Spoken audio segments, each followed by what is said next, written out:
despite all the call-offs and the fact that he could almost name a starting 11 out of the call-offs, we still have enough quality there. If everyone's on their game to go and get a result on Saturday, I need to believe that, because I go back to it, we absolutely have to end this chain of results. It's getting unbearable. See, on that run of results, Andy, like, I'm not for a second advocating, Steve Clarke should be sacked or whatever. But see, any manager, he must be looking at that and thinking, most managers can't survive one win in 16, 18, 20 games. If it does go on much longer, I mean, where does it end, I guess, is what I'm trying to say.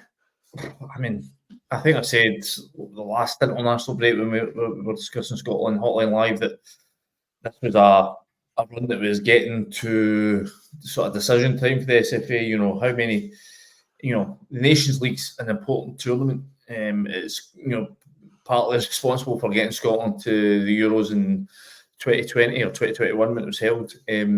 So I don't think we can be at the point where we can discount it. But if you end up coming last and you don't have that safety net of a playoff place to go into the World Cup qualifiers, then it means you're going in, without that insurance policy. So I don't think they can afford to be going into the actual proper World Cup qualifications series with this kind of form going on. I think something has to happen before then that allows us to get a wee bit of freshness, momentum back in. Either it's a couple of wins this month or next month, or it's a change of manager. I think it's too important to be going in and just being in this sort of malaise that we're in right now. So, listen, it's, I do think Steve Clarke deserves a wee bit more time in order to show that he's the man to take us into the World Cup, given what he has achieved. I think that also, he was really unlucky last month. You think about, he's a minute away from getting a point against Poland, were it not for three crazy, really bad bits of individual mistakes, he would have probably won that game. And then again, you're 2-3 minutes away from getting a result against Portugal in Lisbon as well, which would have been incredible. So we could be sitting here with 4 points. We're not, could have, would have, should have, all that. But I think there was encouraging signs. And then I think you've got to take into considering just the injury list. I mean, we're sitting here with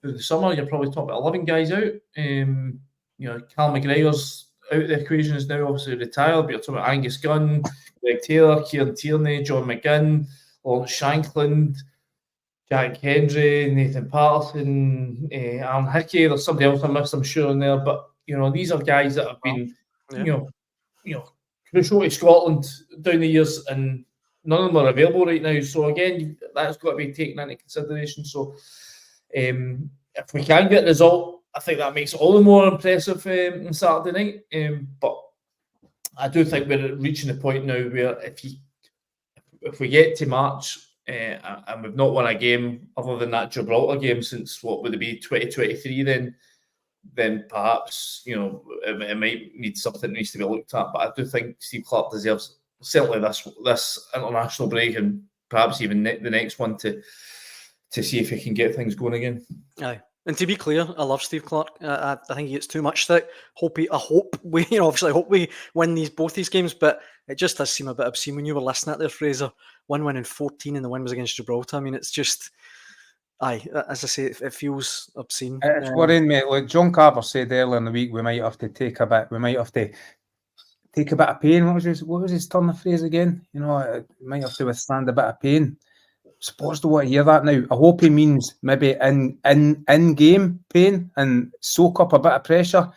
It's getting to the point we can't take any more defeats. I mean, what's the point in qualifying for Group A? To glorify and jumping above England in the Nations League only for this to happen, to lose all 6 games, that'd be unthinkable. We need to stop the rot. I come back to that argument that we're learning for these defeats playing against the bigger nations, but that's been a year of it now, and I don't see any evidence that we have learned an awful lot, certainly when it comes to individual errors, gifting goals, and ultimately costing us points.